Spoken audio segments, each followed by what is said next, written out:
What's going on, everybody? Welcome back to another page of the playbook. This is Nate coming at you guys with another NFL offseason and the 32 NFL offseasons in 32 days series. Yesterday, we talked about the Las Vegas Raiders. Today, we're going to talk about the Los Angeles Chargers. Before we get into today's video, guys, I just want to give a special shout out to today's sponsors, starting with Gold Fine and Bowles, lawyers for the injured.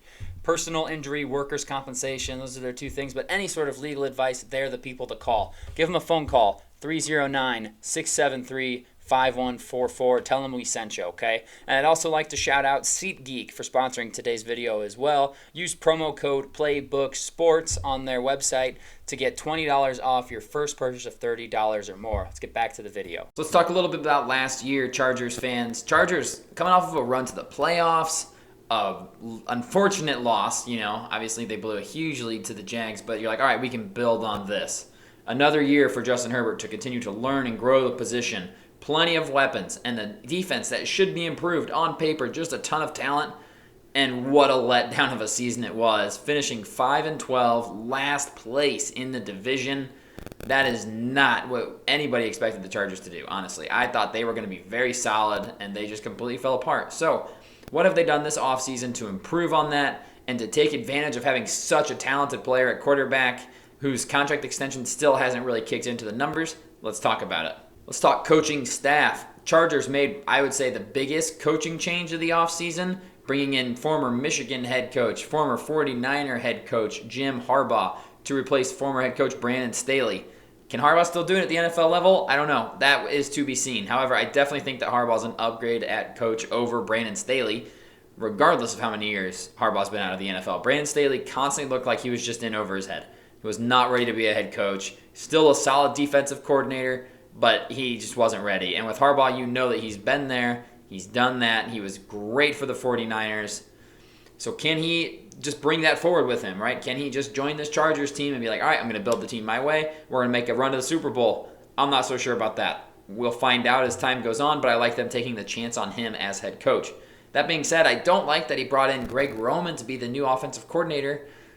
I thought he struggled in Baltimore as the OC, and all he wanted to do is just run the ball, and that's also Harbaugh's philosophy. Look at this roster. You're not built to run the ball. That's not how this roster is constructed. And you're going to try and do that. And by the time you're ready and you're like, okay, I think we got the pieces right for this roster, Herbert's going to be costing you $50 million a season, and you're hamstrung by that. So I wish they would have brought in somebody for offense that was a little more creative than Greg Roman, but it is what it is. So let's talk about players lost. And this is a big section here for players lost for the Chargers. Headlined by the trade of star wide receiver Keenan Allen. Yep, he was getting a little older, was still very expensive, obviously. But to only get a fourth-round pick back for him at the age of 31, he's Justin Herbert's favorite weapon. That is a hard pill to swallow, without a doubt.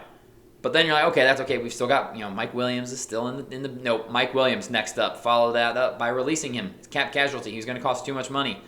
I understood this move, except then they got rid of Keenan Allen. Like, okay, yeah, get rid of Mike Williams. You got Keenan Allen. You can draft somebody. And you still got a solid receiver room. But then they get rid of Mike Williams too. So in a void, I think getting rid of Mike Williams was smart. But with all the context that we have, it's very confusing. And then they go and they get rid of Austin Eckler, who was Justin Herbert's absolute safety blanket. I mean, talk about a pacifier for your offense. This guy was just constantly getting check down. I mean, he had, close to over 100 receptions 2 seasons ago. Herbert, whenever the play he didn't like it, he just dumped it off to Eckler, and Eckler was fantastic. And he is also out of the building. So their top 3 weapons going into last season, all gone. Again, I'm going to continue to relate this to Justin Herbert and how you're not building around him, but how are you going to pay your quarterback such a big contract and then give him no weapons to use? Don't love that. They did also let interior linebacker Kenneth Murray, former first-round pick, I believe, walk as Harbaugh begins to kind of shape the defense the way he wants it. I like Kenneth Murray, former first-round pick, only 25, 26 years old. He could learn the Harbaugh defense, but Harbaugh wants his guys in there right away. So a lot of talent out the door in LA. Who have they brought in to replace it? Not much, at least in the free agency period. They brought in DJ Chark to the wide receiver room. I think that's an all-right addition. He's nothing special. He's not exactly a needle mover, but he's at least experienced and can catch the ball. And you could not go into the draft with your number 1 receiver being Josh Palmer and your number 2 receiver being Quentin Johnston. That's abysmal. So you absolutely had to do something. So I'm okay with DJ Chark being added as long as we're not counting on him to go for 1,210 touchdowns, because that will not happen. They also brought in tight end Will Dissly to replace Gerald Everett. I think that was a bit of a negative move. I don't know why I had it in my head that Will Dissly was some, still green tight end. He's been in the league for 7 years. He's a 7-year pro, and he has never gone a single yard over 350 receiving yards in a season. Never done it. Gerald Everett was solid. They're paying Dissly $5 million a year for the next 3 years. I just don't really see that one unless he's better. Maybe he's probably a better blocker than Gerald Everett is, I suppose, but I don't know about that one. I think, and that's really it as far as notable free agents to bring in. I think it was very clearly a net negative, like a massive loss of talent in the free agency period for the Chargers. So have they fixed that through the draft? First round, I've talked about this pick a ton. They went and selected offensive tackle Joe Alt out of Notre Dame with pick number 5. Joe Alt was my number 1 tackle prospect in the entire class. Top 5 player for sure. Unbelievable at Notre Dame. Unbelievable left tackle. Always a step ahead of defensive linemen. Always had a plan. Never looked like he was scrambling. Very quick feet for his size. He's obviously massive. 6'8", 320 pounds, I believe. So a huge dude. Very nimble on his feet. At left tackle. This is my problem with this pick. Are you going to move him to right tackle where you haven't seen him play? You don't know that he can do that. There is no definitive, 100% seen him do it. No, you haven't. He didn't do it. Maybe he looks great in the off-season stuff here. Fantastic. But when you drafted him, you did not know he could play right tackle or if he couldn't. So then are you going to move Rashawn Slater over there? I don't know if he can play right tackle. Do you guys? Didn't do it. He's their left tackle. One of them has to move. You're moving a guy from the left side where they have played their entire career and putting them on the other side where everything's mirrored, and it just may not work as well. Do I hate doing that with a later pick? No. But why would you do that with pick number 5? I do not like that. And then they overhauled this receiver room. They have minimal talent going into the draft.